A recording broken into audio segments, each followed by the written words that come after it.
के समान। इफिसियों 5 उसका पहला वचन मैं पढ़ूंगा।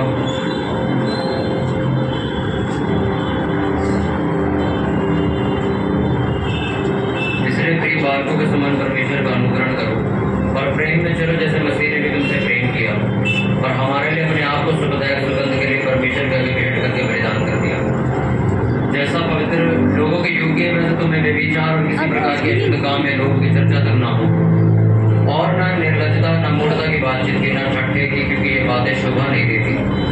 वरन धन्यवाद ही सुना जाए, क्योंकि तुम ये जानते हो कि किसी व्यभिचारी अशुद्ध जन या लोभी मनुष्य की जो मूर्ति पूजा के बराबर है मसीही और परमेश्वर के राज्य में विराज नहीं। कोई तुम्हें व्यर्थ बातों से धोखा न दे, क्योंकि इन्हीं कामों के कारण परमेश्वर का क्रोध आज्ञा न मानने वालों पर भड़कता है। इसलिए तुम उनके सहभागी ना हो, क्योंकि तुम तो पहले अंधकार थे परंतु अब प्रभु में ज्योति हो। अतः ज्योति की संतान के समान चलो, क्योंकि ज्योति का फल सब प्रकार की भलाई और धार्मिकता और सत्य है। इसकी बेस बंद पड़ी हुई और ये परखो कि प्रभु को क्या भाता है। अंधकार के निष्फल कामों में सहभागी ना हो, वरन उन पर उल्हाना दो, क्योंकि उनके गुप्त कामों की चर्चा भी लज्जा की बात है। पर जितने कामों पर उल्हाना दिया जाता है वे सब ज्योति से प्रकट होते हैं, क्योंकि जो सब कुछ को प्रकट करता है वह ज्योति है। इस कारण वह कहता है, हे सोने वाले जाग और मुर्दों में से जी उठ, तो मसीह की ज्योति तुझ पर चमकेगी। इसलिए ध्यान से देखो कि कैसे चाल चलते हो, निर्बुद्धियों के समान नहीं पर बुद्धिमानों के समान चलो। अवसर को बहुमूल्य समझो, क्योंकि दिन बुरे। इस कारण निर्बुद्धि ना हो, पर ध्यान से समझो कि प्रभु की इच्छा क्या है। दाखरस से मतवाले ना बनो, क्योंकि इससे लुचपन होता है, पर आत्मा से परिपूर्ण होते जाओ। ट्रिपल कम करो और आपस में भजन और स्तुति गान और आत्मिक गीत गाया करो और अपने अपने मन में प्रभु के सामने गाते और कीर्तन करते रहो और सदा सब बातों के लिए हमारे प्रभु यीशु मसीह के नाम से परमेश्वर पिता का धन्यवाद करते रहो। मसीह के भय से एक दूसरे के अधीन रहो। सब बोलो आमीन। हालेलुया, हालेलुया, जोर से हालेलुया बोलो।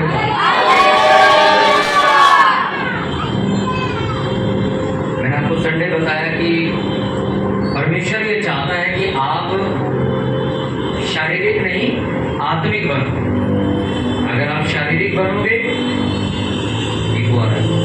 अगर आप शारीरिक बनोगे तो बाइबल ऐसा बताती है कि आप आत्मा की चीजें कभी समझ नहीं पाओगे। और अगर आपको आत्मिक चीजें समझनी है तो आपको आत्मा में जाना पड़ेगा, क्योंकि आशीष फलवंत होना, बढ़ना और परमेश्वर की तरह एक सुखदायक स्वर्गीय जीवन जीना है तो आपको आत्मिक बनना होगा। कितनों को बात समझ आ रही? अगर आप आत्मिक नहीं बनते हो तो बाइबल ऐसा बताती है जो परमेश्वर, जिसको आत्मा परमेश्वर कहा जाता है, वो कभी तुमसे ना बात कर पाएगा, ना तुम्हारे जीवन के मसले हल कर पाएगा, ना तुम्हें कभी ये बता पाएगा कि मैंने तेरे आगे आने वाले सालों में क्या सोच रखा। बहुत बड़ी और बहुत गहरी बात यह है कि मसीही लोगों को ऐसा लगता है कि हम चर्च जा रहे हैं, बस यही एक इकलौता काम है जिसको हमने करना था। हमने बपतिस्मा ले लिया है और अब हमें रेगुलर चर्च जाना है, अपनी कमाई का 10वां हिस्सा बोना है, बस या थोड़ी बहुत सेवा कर लेनी, यही हमारे जीवन का उद्देश्य है। पर बाइबल ऐसा बताती है ये एक्चुअल में आपका उद्देश्य नहीं। बाइबल में आपका जो सबसे बड़ा उद्देश्य जो प्रभु यीशु मसीह बोल के देते वो क्या था कि जाओ जगत में जाके सुसमाचार प्रचार करो। अब परमेश्वर ने कहा जब तक तुम्हें पवित्र आत्मा ना मिले तब तक तुम प्रचार करने बाहर मत निकलना। बेटे बड़ा हालेलुया। जब तक तुम्हें पवित्र आत्मा ना मिले तब तक कहां मत जाना, प्रचार करने, सेवा करने, ये सब काम करने बाहर मत जाना। पर सबसे बड़ा काम क्या दिया था? यही कि प्रचार करना, मेरे राज्य का प्रचार करना, परमेश्वर के कामों को फैलाना। पर करना तब जब आत्मा मिल जाए, उससे पहले नहीं। बाइबल में लिखा आत्मा मिलने से पहले वो लोग क्या कर रहे थे? प्रार्थना कर रहे थे। अपने पड़ोसी को बोलो प्रार्थना कर रहे थे। जोर से बोलो प्रार्थना कर रहे थे।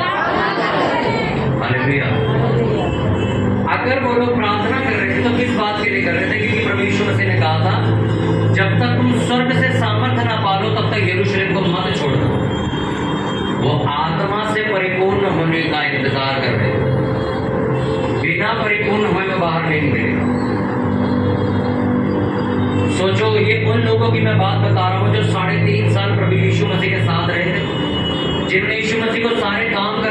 देखा, चमत्कार करते देखा, शिक्षा खुद बैठ के प्रभु यीशु मसीह ने सुनी थी, तब भी वो लोग किस चीज का इंतजार कर रहे थे कि जब तक हम आत्मा से परिपूर्ण नहीं हो जाते तब तक हम बाहर नहीं जा सकते। जब तक हमें वो स्वर्ग का आत्मा जो प्रभु यीशु मसीह के पास था हमें नहीं मिल जाता, हम तब तक बड़ी सेवकाई की शुरुआत नहीं कर सकते, हम बड़े कामों को नहीं कर सकते। अब आपको एक बात मैं बताना चाहता हूँ, वही वाली बात जो मैंने अभी आपको बोली। क्या बपतिस्मा लेने के बाद आपका काम सिर्फ इतना है कि चर्च आओ, बैठो, सेवा करो, घर चले जाओ? नहीं, आपको पता करना होगा। अगर आप बाइबल को पढ़ो तो उसमें लिखा पतरस एक मछुआरा था, मछली पकड़ने वाला। मछली पकड़ने वाला कोई करोड़पति नहीं होता, यानी कि वो एक मध्य वर्ग का इंसान था, ज्यादा अमीर नहीं था, नॉर्मल आदमी था। दूसरे चेले भी जो आए थे उनमें से कोई भी करोड़पति, लखपति, अरबपति नहीं था, सारे नॉर्मल थे। कोई मछुआरा था, कोई कहीं बैठा था, कोई पहले से याचकों के घराने का था, कोई सेवा करता, कोई अपने फादर के साथ नाव पे चढ़ के मछली पकड़ने जाता। सब छोटे मोटे कामों में लगे पड़े थे। पर बाइबल में जब प्रेरितों का काम आप पढ़ोगे तो आपको बाद में बात समझ आएगी। अगर आप आगे चले जाओ, सारे के सारे बड़े से बड़े प्रेरित बन चुके थे, एक बड़े अपोस्टल बन चुके थे, प्रेरित बन चुके थे, ऐसे ऐसे लोग बन चुके थे कि बाइबल ऐसा बताती कि दुष्ट आत्मा उन लोगों के बारे में बात करती थी कि देखो वो सामने से आ रहा है, हम उसके यहाँ से चले जाते। उसी किताब के अंदर ये बात लिखी कि उस दिन के बाद कोई भी दरिद्र यानी कि गरीब नहीं रहा, कोई भी छोटा नहीं रहा, कोई भी ऐसा नहीं था कि फटे हाल में जी रहा है। सबके सब गरीबी से बाहर निकल चुके थे और परमेश्वर की बहुत बड़ी दिग्गज सेवकाई कर रहे थे और जिन चमत्कार करके मुर्दों को जिंदा कर रहे थे। यहाँ तक कि पूरी देश में राजाओं तक भी ये बात पहुंच चुकी थी कि प्रभु यीशु मसीह के चेले ऐसा काम कर रहे हैं। कितनों को बात समझ आ गई? पति उसका हाथ देखता ही माइक न छोड़ेगा। हालेलुया। अब आपको एक बात क्या समझ में आपको बताता हूँ, वो बात क्या है कि आपका मेन मकसद क्या है। आपका मेन मकसद क्या है आपको मालूम? आपको परमेश्वर ने चुना एक ऐसा काम करने के लिए जो शायद ही कोई सोच सकता कि ये हम कर सकते। पतरस या 12 चेले जितने भी थे वो सारे कोई स्वर्ग से उतरे हुए फरिश्ते नहीं थे, वो सब आपके और मेरी तरह इंसान थे, पर वो मुर्दा जिंदा कर रहे थे, परछाई से लोगों को ठीक कर रहे थे। वो ऐसे ऐसे काम कर रहे थे जो एक इंसान के काम करने की बस से बाहर ऐसा नहीं कर सकता कोई, पर वो लोग कर रहे थे। पर वो ये सारे काम कब कर रहे थे? जब वो आत्मा से परिपूर्ण हो चुके। पौलुस इस पत्री में लिखता है जो संसार का नशा को मत करो, मैं तुम्हें एक नशा बताता हूं, पवित्र आत्मा का नशा करो, आत्मा से परिपूर्ण होते जाओ। उसने पूरे वचन में क्या बताया? तुम्हारे संसार में लेना देना कुछ नहीं है और तुम्हें जीना ऐसे जैसे तुम आत्मा से परिपूर्ण हो चुके। उसमें लिखा तुम अंधकार की संतान नहीं हो, अंधेरे की संतान नहीं हो, ज्योति की संतान हो, उसी हिसाब से चला करो। उसके बाद उसने लिखा क्योंकि ज्योति का फल सब प्रकार की भलाई, धार्मिकता और सत्य है, और ये परखो कि प्रभु को क्या भाता है। अंधकार के निष्फल कामों में सहभागी ना हो, वर्ण उन पर उल्हाना दो, क्योंकि उनके गुप्त कामों की चर्चा भी लज्जा की बात है, पर जितने कामों पर उल्हाना दिया जाता है वे सब ज्योति से प्रकट होते हैं। वो काम जो संसारिक है लिखा उन पर उल्हाना दिया करो, मना किया करो, हम नहीं करेंगे। ऐसे काम जो बाइबल के अनुसार नहीं है। भाई साहब शादी है, आप बड़े हो, आपको आना पड़ेगा, आपको ये रीति रिवाज करना पड़ेगा। लिखा उल्हाना दो उसके ऊपर, मना करो उसको। क्या लिखा उसमें? संसार के कामों को मना करो जो वो तुमसे करवाने की कोशिश कर रहे हैं। भाई साहब हमारी दुकान में ना उद्घाटन है, यहाँ पर ऐसे पूजा पाठ होगा, आपको ये करना है। नहीं भाई साहब मैं नहीं, लिखा तुम ज्योति के संतान, तुम्हें मना कर रहे हैं कामों। और बहुत सारे मसीह मना नहीं करते हैं, उसको एक्सेप्ट कर लेते हैं। उन्हें प्रसाद या लंगर दिया जाता है, वो शर्म की वजह से मना नहीं कर पाऊंगा, लेके वापस आ जाते हैं। कई लोगों ने तो ऐसा डायलॉग भी बनाया है कि अगर हम उनका प्रसाद दिखाएंगे तो वो हमारे चर्च में लंगर नहीं खाएंगे। मतलब अगर वो तुम्हारे कहने का सरल सा ये उदाहरण तो ये हुआ कि अगर मैं उसकी तरह नशा नहीं करूंगा तो वो कभी भी चर्च में आके प्रभु भोज नहीं लेगा, इसलिए मुझे शराब पीनी पड़ेगी। ये कैसी फिजूल की बात? अरे आप तो सच्चाई के साथ खड़े हो, आप उसकी तरफ ना भी जाओ, तुम तभी जीते हुए हो, घाटा उसका होगा। और तुम क्या कह रहे हो? अगर मैं उसकी शादी में नहीं जाऊंगा तो वो मेरे पास नहीं, वो मेरी शादी में नहीं आएगा। आपको चिंता होनी चाहिए कि प्रभु यीशु मसीह मेरी शादी में होंगे कि नहीं। अगर वो नहीं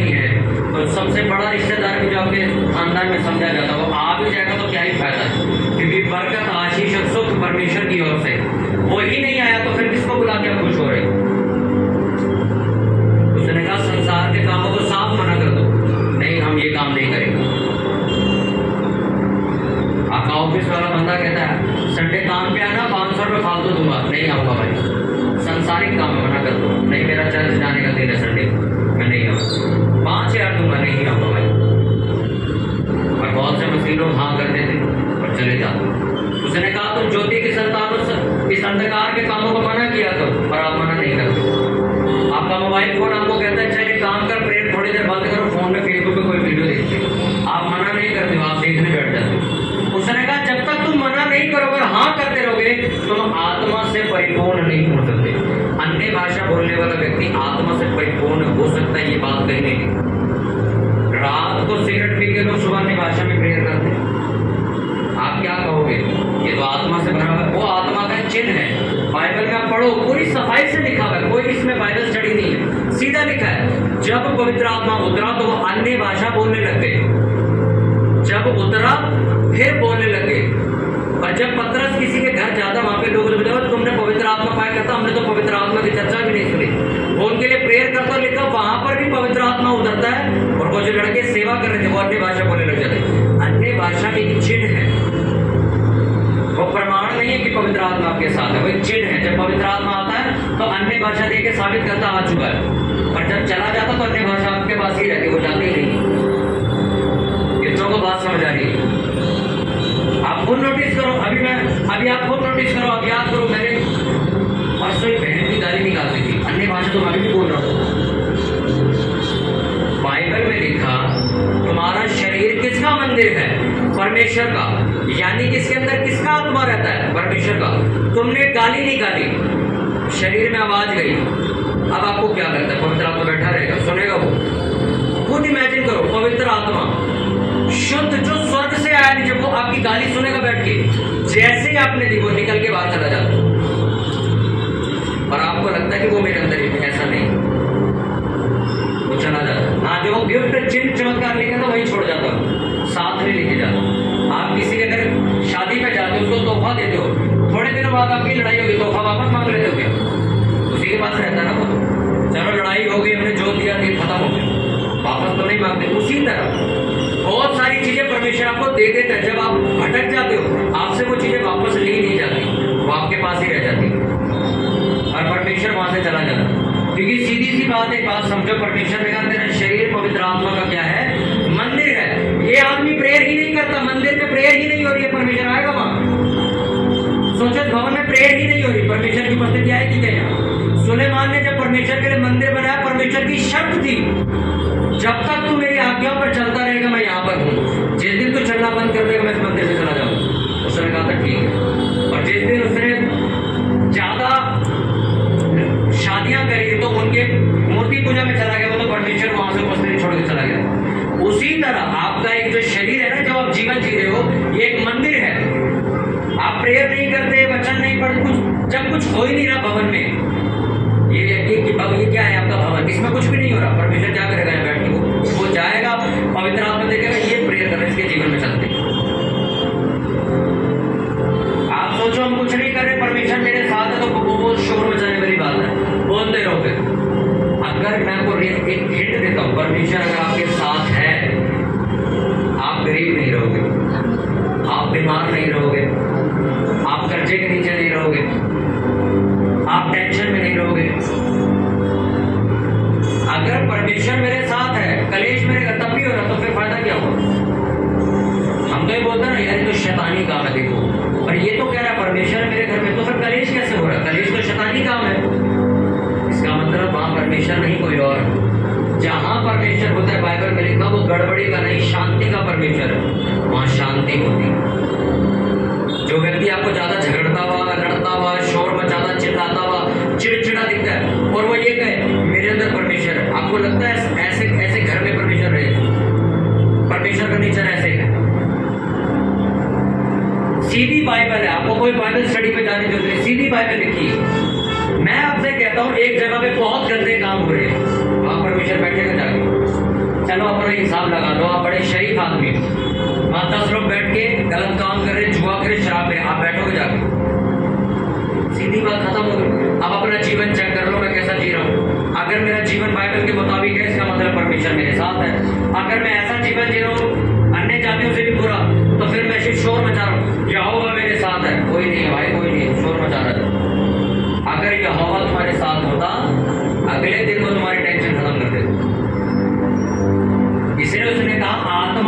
परिपूर्ण हो जाओ। आत्मा से परिपूर्ण होने का मतलब यही था, परमेश्वर से परिपूर्ण हो जाओ। परमेश्वर से परिपूर्ण होने का मतलब प्रार्थना से भर जाओ, वचनों से भर जाओ, उपवासों से भर जाओ, शुद्धता से भर जाओ।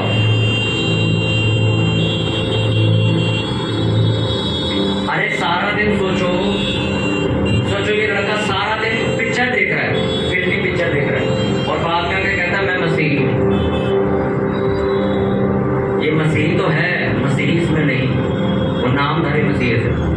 क्योंकि मैंने आपको संडे बताई ये बात, जिसके अंदर परमेश्वर है वो आपको ये हरकतें करता हुआ नहीं दिखेगी। एक बार एक पिक्चर आई बिजनेस, मैं पहले कोई भी पिक्चर देख लेता था, तो मैं पिक्चर देखने लगा तो जैसे मैंने शुरू करके चलो पिक्चर देखते हैं, उसी वक्त परमेश्वर ने कहा क्या तुझको लगता है ये पिक्चर तेरी उन्नति के लिए है, या तुझे ऐसा लगता है कि पिक्चर तेरे को शोभा देता रहेगा? मैंने वो पिक्चर ही नहीं देखी आज तक।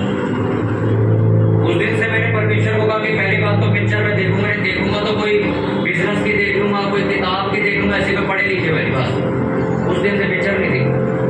जब परमेश्वर आपके अंदर आ जाएगा वो खुद आपको बताएगा ये काम जो तू कर रहा है ठीक नहीं, ये चर्चा निरातर में जो तू काम कर रहा है। कल रात तू सारी रात प्रेयर कर रहा था, सुबह उठ के तू कह रहा है मैं 100 रुपये रिश्वत खाऊंगा, ये कैसे हो सकता है? या तो परमेश्वर रहेगा तुम्हारे अंदर या शैतान रहेगा, और तुम्हारे काम बताएंगे कि कौन है तुम्हारे अंदर। उसने कहा पवित्र आत्मा के फल, जिसके अंदर पवित्र आत्मा है वो फल निकालेगा बाहर। भक्ति होगी उसके अंदर, कृपा, सच्चाई, शांति, भलाई उसके अंदर होगी, संयम उसके अंदर होगा।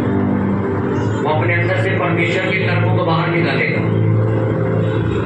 सारे काम तुम अगर शैतानी करो उसके बाद बोलो परमेश्वर मेरे अंदर है, झूठ है। आपको आत्मा से परिपूर्ण होना है। आत्मा से परिपूर्ण होने का मतलब उस बाइबल में लिखा है, ये वचन आत्मा के अनुसार लिखा गया।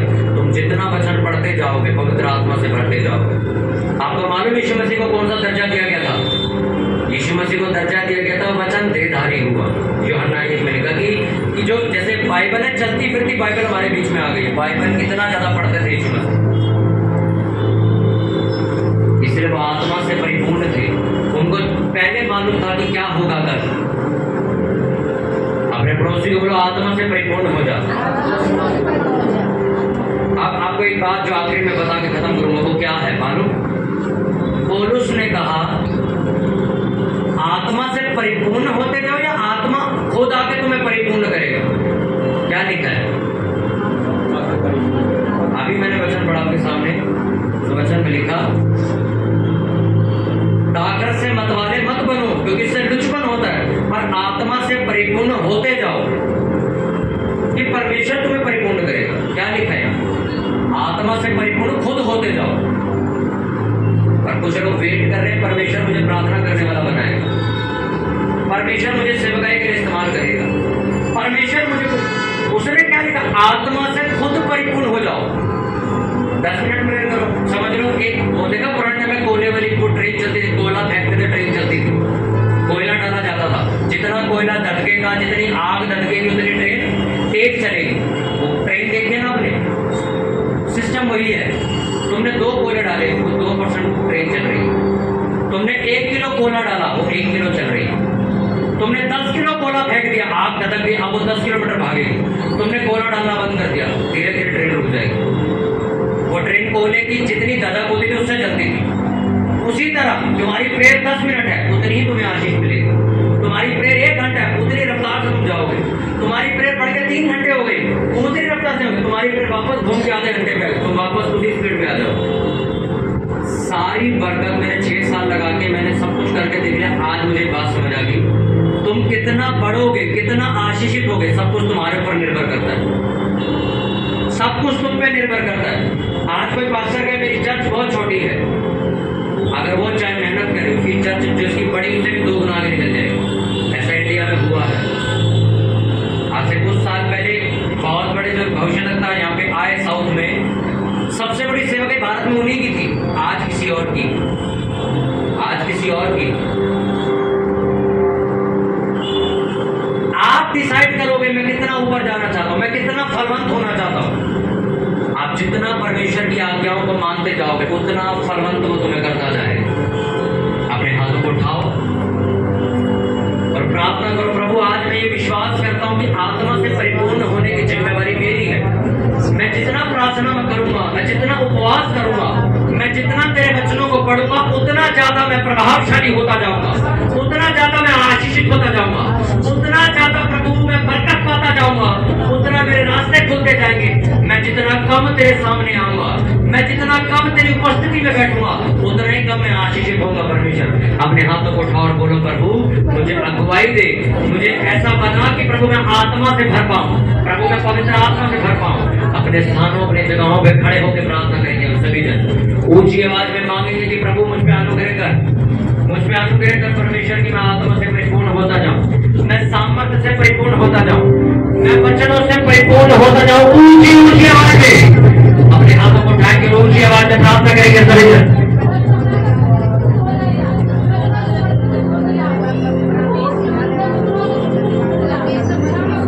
आपकी प्रेयर कितनी बुलंद है ये फैसला करेगी आप में कितनी सामर्थ्य है। आपकी प्रेयर ताकतवर होनी चाहिए। ऊंची आवाज में प्रार्थना करेंगे सभी जन। Thank you Lord Jesus, thank you Lord Holi spirit.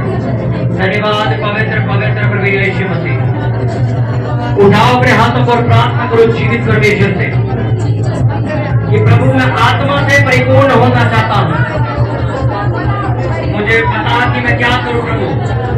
प्रभु मैं प्रार्थना में पढ़ सकूं, मैं वचन में पढ़ सकूं, मैं उपवास ज्यादा कर सकूं। प्रभु मेरी अगुवाई कीजिए, प्रभु मुझे गाइड कीजिए। मैं आपको न्योता दे दो मेरे जीवन में ये परमेश्वर, वो पवित्र आत्मा जो प्रभु आपने भेजा वो मेरे जीवन में आए परमेश्वर। मैं शारीरिक नहीं आत्मिक जीवन जी सकूं परमेश्वर, मुझे अनुग्रह कीजिए। Thank you Lord Jesus.